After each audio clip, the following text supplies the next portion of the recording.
Hamma kirganlarga salom, salom, salom, salom, salom.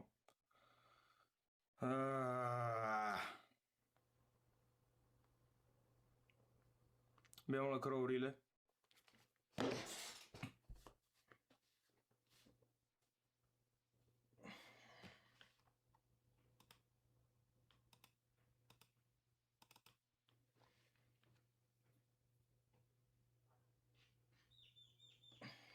Xullas, do'stlar, o'zi juda ko'p joyda aytdim, чтобы hamma to'g'ri tushunishi uchun.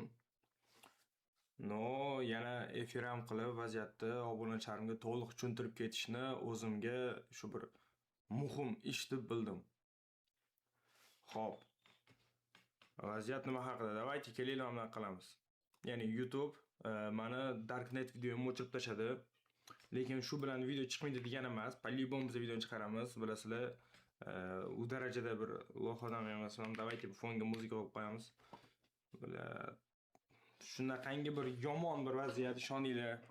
Eng qizig'i xuddi shunaqa paytda obunachilarning ishonchini yo'qotish men uchun eng qo'rqinchli narsa.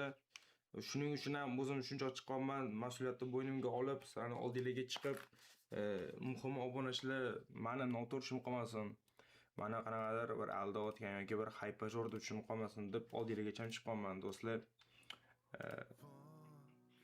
Voy, блядь, nima bu? Вот. Бля, muzikaga qarang, такой драматичный muzika topib qo'ydim.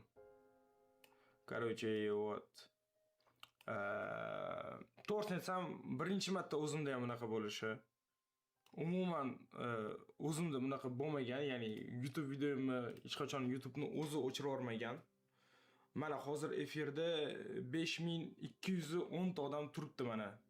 5210 ta odamning oldida hozir men chiqib turib yolg'on gapira olmayman, tushunasizlarmi? Ya'ni vaziyatda qolisizlar, agar sizlarga qiziq bo'lsa, plyus bosib tashlaylar, sizlarga vaziyatni to'liq tushuntirib beraman. Va agar YouTube video olinmagan, omon bizani aldotdi deb o'ylayotgan bo'lsanglar, mana sizlarga YouTube videoning proyektini ko'rsataman, mana qaranglar, mana. Mana Darknet 3 turibdi.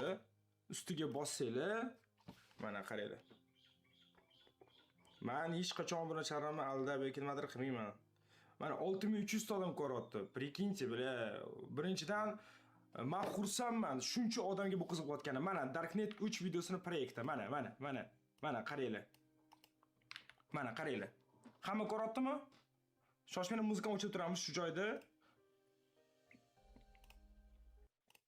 Mana Darknet videosi turibdi, mana. Chaqirib ko'ramiz.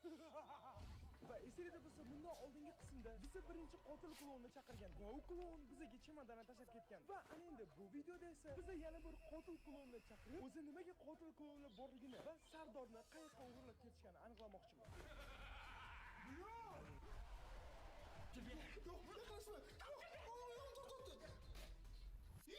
Darknet 3-qism. Klonlar haqiqati.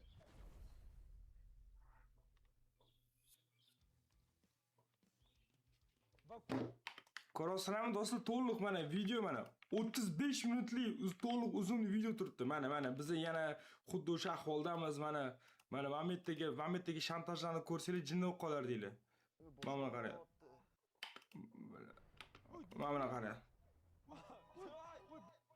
Короче, bo'ldi. Bundan buyoq kadrni ko'rsatmoqchi emasman, chunki ekskluzivность, ya'ni yangicha format yo'qolib qoladi.